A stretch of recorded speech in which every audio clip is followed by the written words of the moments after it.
Nothing can be more frustrating when you sit down to watch one of your favorite programs on MLB.TV app and you run into issues streaming it. Well, in today's tech video, I'm going to show you how to fix MLB.TV if it isn't working on your Westinghouse TV.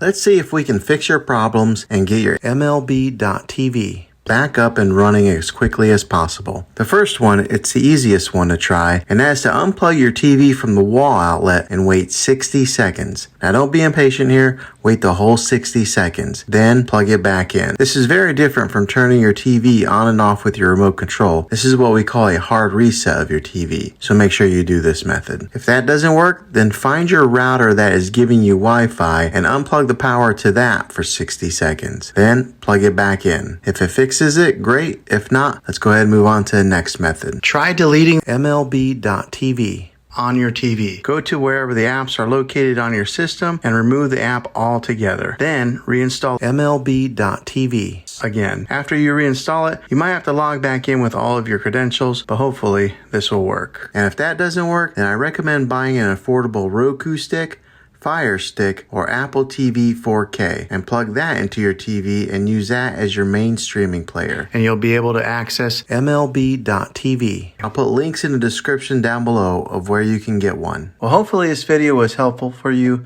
If it was, go ahead and click a thumbs up on it. Go ahead and subscribe to my channel. I make tech videos all the time, and I would love to have you back in the next one. Take care.